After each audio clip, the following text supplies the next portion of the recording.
നമസ്കാരം. ഇന്ത്യൻ രാഷ്ട്രീയത്തിൽ ഇപ്പോൾ ഏറ്റവും കൂടുതൽ ചർച്ച ചെയ്യപ്പെടുന്ന ഒരു വിഷയമുണ്ട്. നമ്മുടെ ജനാധിപത്യത്തിന്റെ നട്ടെല്ലായ തിരഞ്ഞെടുപ്പ് കമ്മീഷനും കോൺഗ്രസും തമ്മിലുള്ള വാഗ്വാദം. ഇവിടെ ആരാണ് ശരി?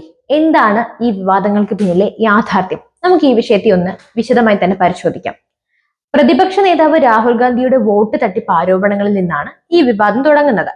മഹാരാഷ്ട്ര, കർണാടക, ഹരിയാന എന്നിവിടങ്ങളിൽ വോട്ട് ചോരി നടന്നുവെന്ന് അദ്ദേഹം ആരോപിച്ചു.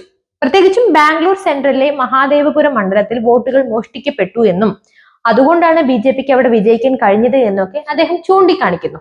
എന്നാൽ ഈ ആരോപണങ്ങൾക്കെതിരെ മുഖ്യ തിരഞ്ഞെടുപ്പ് കമ്മീഷൻ ജ്ഞാനേഷ് കുമാർ ശക്തമായി തന്നെ രംഗത്തെത്തി. രാഹുൽ ഗാന്ധിയുടെ ആരോപണങ്ങൾ അടിസ്ഥാനരഹിതവും ഭരണഘടനയോടുള്ള അപമാനവുമാണ് എന്ന് അദ്ദേഹം പറയുന്നു.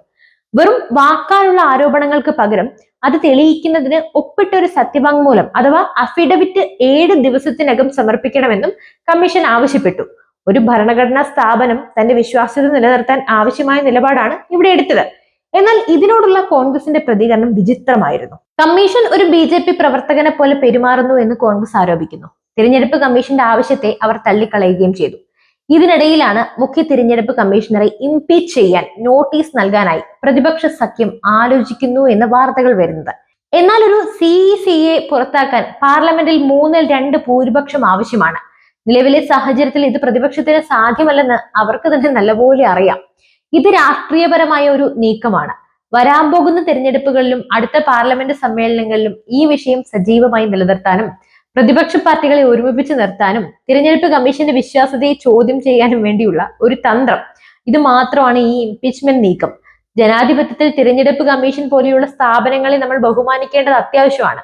അവർക്കെതിരെ ഉന്നയിക്കുന്ന ആരോപണങ്ങൾ അതീവ ഗൗരവമുള്ളതാണ്. ഇപ്പോൾ ഇവിടെ കോൺഗ്രസ് ആണ് വിജയിച്ചു തരുന്നതെങ്കിൽ ഇതുപോലെയുള്ള വോട്ട് ചോരി ആരോപണങ്ങൾ BJP ഉയർത്തുകയാണെങ്കിൽ എന്താണ് അവസ്ഥ? തെളിവുകൾ ഉണ്ടെങ്കിൽ അത് രാജ്യത്തിന് മുന്നിൽ വെക്കാനുള്ള ധൈര്യം കാണിക്കണം. അല്ലാതെ വെറും ഒരു ആരോപണങ്ങൾ ഉന്നയിച്ച് ജനാധിപത്യ സ്ഥാപനങ്ങളെ ഇങ്ങനെ ദുർബലപ്പെടുത്താൻ ശ്രമിക്കുന്നത് നമ്മുടെ ജനാധിപത്യത്തിന് നല്ലതല്ല. അന്തസ്സുള്ളവർ അത് ചെയ്യില്ല. അപ്പോൾ ഈ വിഷയത്തെക്കുറിച്ചുള്ള നിങ്ങളുടെ വിലയേറിയ അഭിപ്രായങ്ങൾ തീർച്ചയായും കമന്റിൽ അറിയിക്കുക.